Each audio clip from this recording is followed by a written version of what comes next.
Et salut, j'espère que tu vas bien.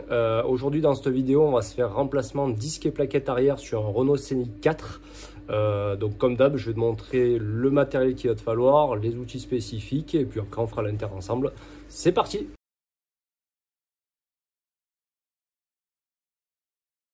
Alors, au niveau des pièces à utiliser, donc tu vas avoir un jeu de plaquettes, donc 4 plaquettes, la marque on s'en fout, mais avec donc la visserie neuve.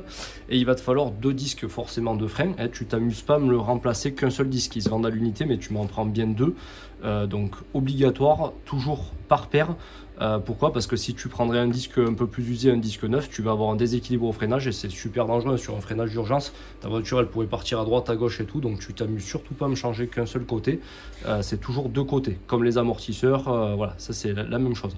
Alors le disque là-dessus il vaut un bras, pourquoi? Parce que bon, tu as ton disque de frein qui est quand même assez épais et tu as surtout en fait ton roulement qui est intégré dedans et ton roulement en fait il a la bague ABS aussi qui est dedans, d'accord?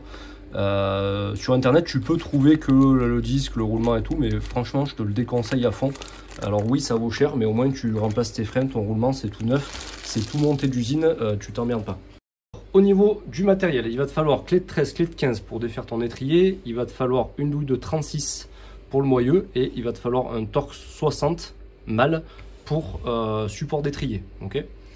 Ensuite ton étrier arrière, en fait, il est comme tout frein à main, en fait, il va sortir de façon hélicoïdale, donc il va pousser et tourner en même temps. Donc il te faut un appareil comme ça, alors soit pneumatique comme celui-là, soit c'est mécanique, mais en tous les cas, qui va pouvoir pousser et tourner en même temps avec les embouts. Et il va te falloir un appareil de diagnostic également. Pourquoi? Parce que du coup, on va repousser les étriers électriquement. Alors on se retrouve à l'intérieur de la voiture, donc là j'ai mis mon contact, j'ai connecté mon appareil de jag, peu importe la marque, on s'en fout, moi c'est un hôtel, tu vois, j'ai remplacé les plaquettes de frein.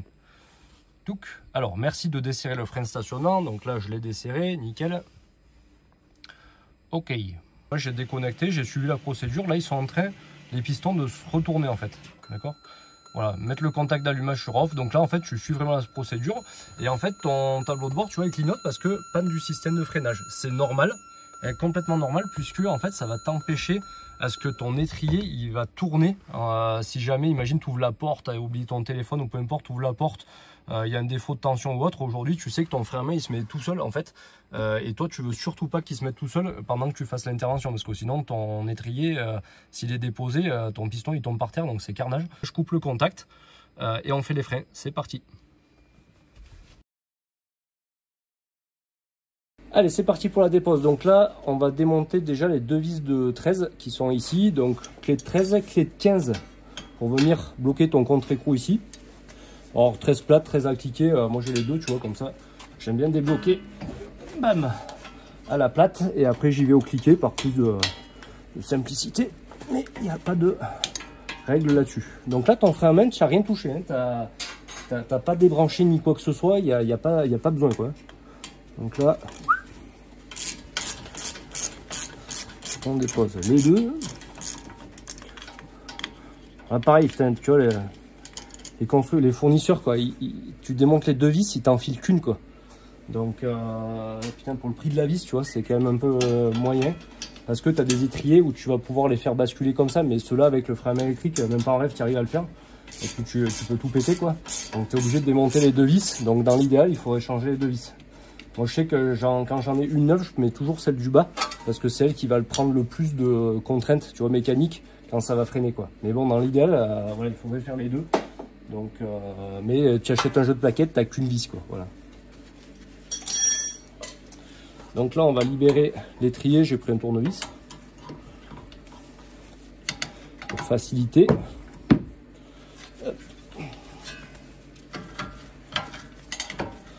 Voilà, là je force pas. Ok, donc là tu vois, j'ai mon... Est-ce que tu vois? Ouais, ça va. Tu vois là, c'est sorti là. Donc là maintenant, je vais repousser avec mon outil le piston. Donc on a dit il faut pousser et tourner en même temps. Avant de faire ça, j'ouvre mon capot, j'ouvre le bouchon du vase de remplissage du liquide de frein, du DOT 4, et après je le fais, ok? Donc là, j'ai positionné mon outil, tu vois. Je vais l'activer, il va appuyer et je vais plus qu'à tourner. Donc là, c'est un peu galère à filmer, à te montrer en même temps, mais voilà, je regarde, je suis nickel. Donc là, voilà, je suis en appui, tu vois, grâce à ça. Et maintenant, je vais tourner. Je te montrerai de toute façon. Je vais tourner en même temps. Voilà, je vais tourner et en fait, je tourne et le piston, il se rentre au fur et à mesure. Donc, chez Renault, tu vas toujours visser. Hein. Tu as des marques où en fait, tu vas visser d'un côté et dévisser de l'autre. De toute façon, tu t'aperçois vite que si ça rentre ou pas. Alors, ça force un peu, hein, c'est normal. Voilà. Il faut bien rentrer à fond, hein, puisque tu vas mettre des freins tout neufs. Ok, donc là j'ai fini, tu vois, de repousser mon piston au taquet. J'ai remis en place le joint. Je sais pas si tu vois bien, ouais, le joint, voilà, pour qu'il ait une bonne tête. Donc encore une fois, j'ai rien démonté. Tu fais attention à ton flexible de frein. Là, on va passer en fait à la dépose de l'étrier, donc avec torse de 60. Alors ça, jamais à la clé à choc. Hein. Ça, c'est toujours cliquer, bras de relevé, etc. Voilà, quand tu vois les mecs qui disent moi clé à choc, c'est pas du bon boulot. Donc après, encore une fois, tu fais comme tu veux, on juge pas, mais pas de clé à choc pour moi en tous les cas. Allez, c'est parti.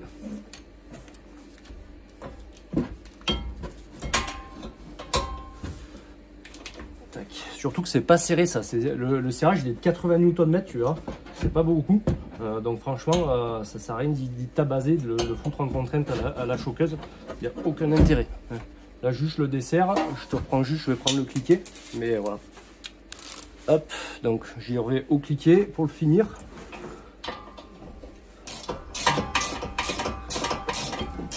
Donc l'étrier, hein, toujours, tu fais attention, jamais qu'il pende par le flexible.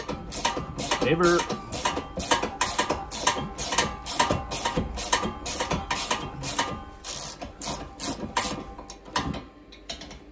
Hop, le deuxième.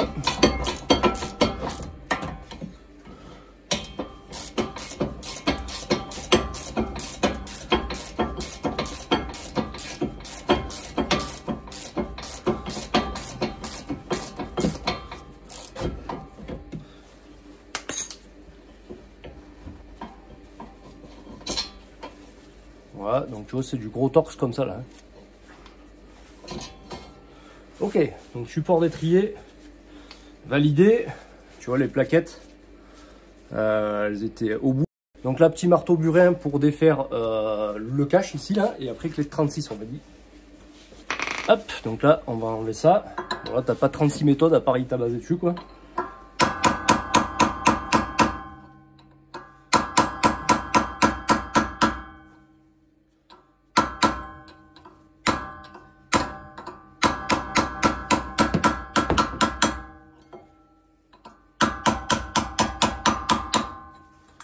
Ok, donc là c'est bon, tu vois, hop, on va accéder, clé de 36 on a dit.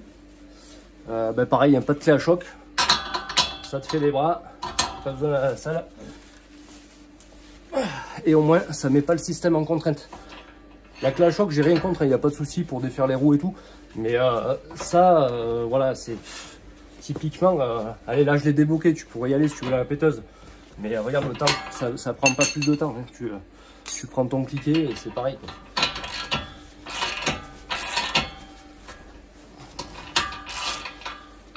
Surtout que les douilles elles morphent quoi, tu vois. Les douilles, la clé à choc, si t'as pas des douilles impact noir, elles morphent.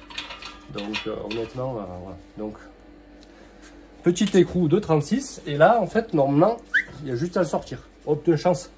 Tu peux avoir des moyeux des fois qui soient grippés. Tu vois ici tu galères. Bon bah tu le tapes un peu au marteau ou au pire tu as un arrache, tu vois. Mais en général, ça vient tout seul, tu vois.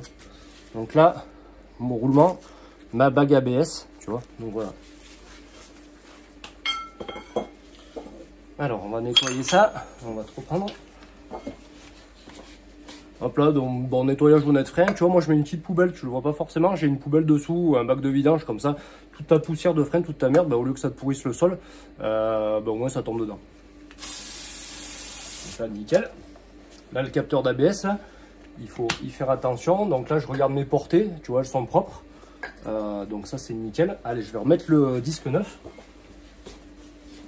J'ai quand même checké que ça soit le bon diamètre et tout. Bon, non, c'est bon, mais il faut être prudent. Donc là, je le centre bien comme il faut. Là, ça rentre pas en force, hein. C'est pile poil, tu vois. L'alésage, il est parfait, hein, donc tu as juste à le rentrer. Et donc là, maintenant, on va venir le serrer. Okay, l'écrou a changé, si possible, tu vois. C'est chiant, mais suivant les marques de freins, eh ben, t'en as qui te filent l'écrou neuf et d'autres non. Tu vois, là, je l'ai pas, ça me fait chier, mais bon, j'ai pas le choix. Mais voilà, c'est sûr que si c'était livré avec, ça vaut rien. Et voilà, ils te le mettent pas, c'est quand même dommage. Donc là, le couple de serrage, on va déjà le serrer, on va le pré-serrer à 80 Nm. Pré-serrage. Hein. Donc là, je l'avance avec mon cliquet.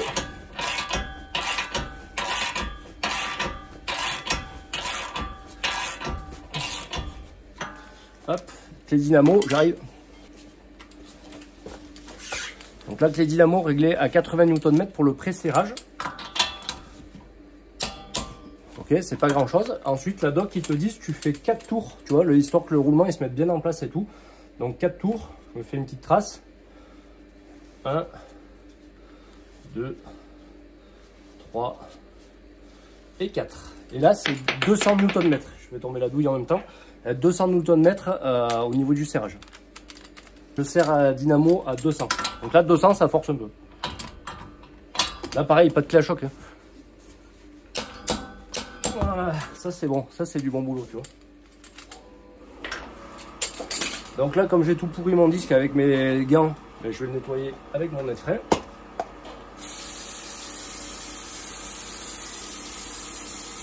Bien dégraissé. Après, quand je finirai, je nettoie l'autre côté aussi. Ok, donc ça c'est bon, c'est serré. Maintenant, on va remettre le petit couvercle.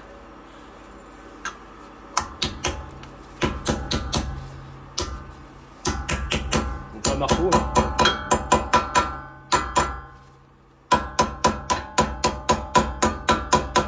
Voilà, on fait un peu de carrosserie pour le remettre un peu propre. Un peu de redressage.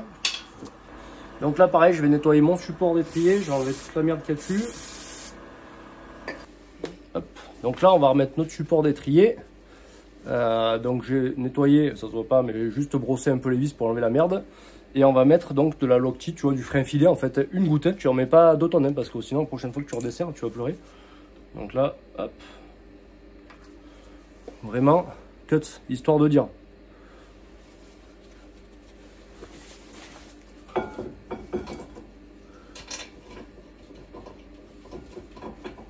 Super. On va faire pareil à l'autre. Hop.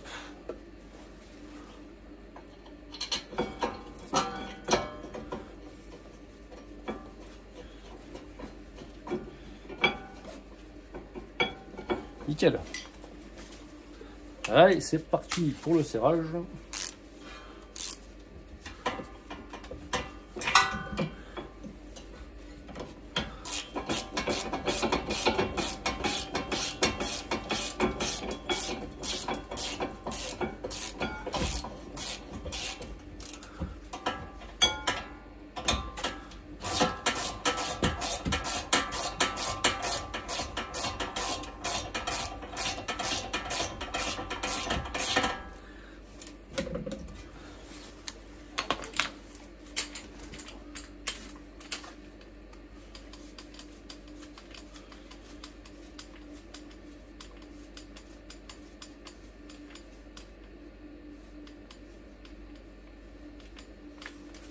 Voilà, donc serrage des deux à 80 Nm. C'est parti.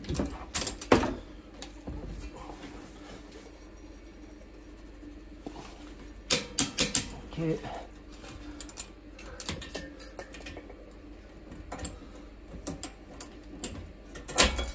Un peu galère de passer. Petite rallonge pour passer derrière. Hop, donc là, et le deuxième. 1 et 2. Super. Donc là, support d'étrier, il est serré. Nickel. Alors, petit aparté sur tes supports d'étrier, tu vois. Hop. Nickel. Donc là, il y a deux écoles. Sachant que le constructeur, il ne dit rien de spécifique là-dessus. Donc ton étrier, c'est un étrier type flottant. Donc c'est-à-dire qu'il va avoir des coulisseaux, là, tu vois.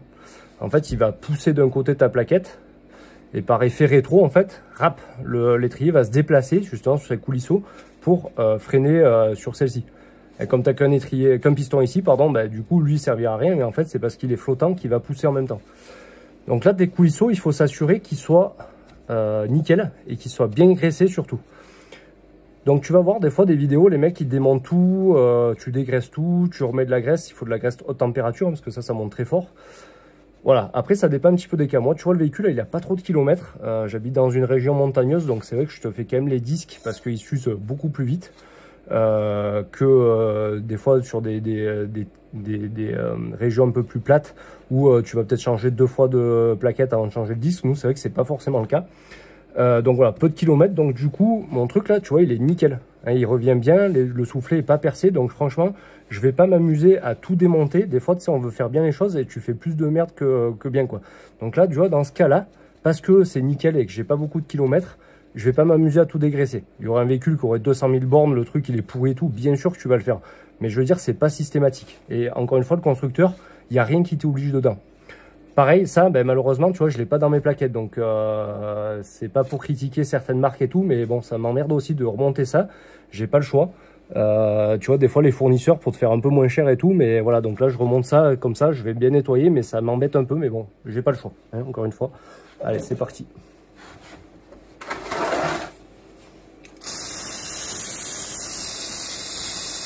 Donc là, je vais remonter mon jeu de plaquettes tout neuf, tu vois. Alors pareil, tu peux les chanfreiner ici. C'est vrai que ça, sont pas chanfreinés d'usine. Tu as différents montages, tu vois, t'en as qui ont un chanfrein. Celle-là, non. Comme tu changes les disques, tu n'as pas besoin de chanfreiner. Après, pareil, tu as des garages, ils vont toujours tout chanfreiner et tout. Ça dépend un petit peu de comme quoi de chacun. La méthodologie de chacun. Hein. Je dis pas que c'est bien, que c'est mal, mais chacun a sa façon de travailler. Moi, je travaille comme ça, je suis pas emmerdé. Si je devais, remonter un jeu de plaquettes neuf sur des disques un peu usés, bien sûr, je chanfreinerai. Là, c'est tout neuf. D'ailleurs, pareil. T'en as qui changent pas les disques, tu vois, ils disent ouais c'est bon ça passe, mais sauf que si tu mets un jeu de plaquettes neuf sur des disques un peu cuits, la tolérance elle est de pas grand chose et du coup tu vas te retomber avec un disque mort très rapidement et là ça va faire du bruit et tout. Donc je te conseille juste voilà, de faire bien vigilant. Moi je sais que je préfère changer les disques, alors oui c'est plus cher, mais au moins ça te garantit de faire du bon boulot quoi. Allez donc là on repose l'étrier. Donc là c'est tout bon, tu vois j'ai remis mes plaquettes. Impeccable, mes petits freins là c'est nickel, mes anti-bruit. Donc là je vais reposer mon étrier sur le support. Donc là c'est pareil, tu vois c'est génial, il te file qu'une seule vis. Super, tu démontes deux mais il t'en file qu'une. Donc moi j'aime bien la mettre celle-là en bas, la neuve là, parce que c'est là où tu vas avoir le plus d'effort, tu vois, si ça a pour péter. Bon voilà, dans l'idéal il faudrait changer les deux, hein, c'est sûr, mais bon, c'est pareil, putain il tire sur les prix là, je sais pas. Et du coup il te file toujours qu'une seule vis, tu vois. Donc c'est quand même malheureux, donc encore une fois moi je la mets, hop, celle du bas. Donc ça pareil tu le fais bien prendre à la main. Parce que si tu foires un coulisseau, tu es dans le caca. Hop là. Donc là j'y reviens avec mon petit cliquet. Et tu vois ma clé de 15 elle sert juste à tenir là. Alors tu voyais pas grand chose. Donc là je fais mon serrage. Et ça sera serré à 35 Nm. Donc je vais aller chercher la dynamo après. Je serre celui du bas.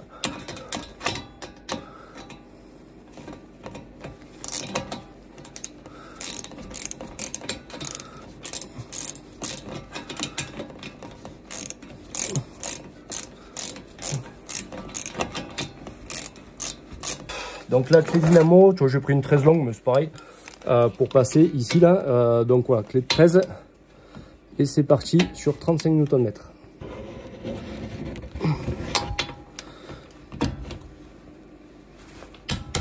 Ok.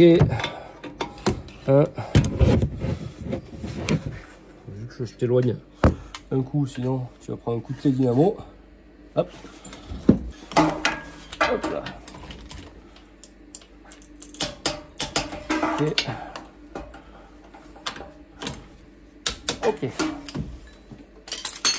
Donc là, nickel. Hop. Je revérifie. Donc ça, c'est serré. Mes supports d'étrier à 80, ils sont serrés. Lui, j'ai fait mes 4 tours. Serrage à 200 Newton. Alors on reprend, donc là je pompe un coup sur les freins, comme ça va mettre en place tout ça. Nickel. Petit diagnostic.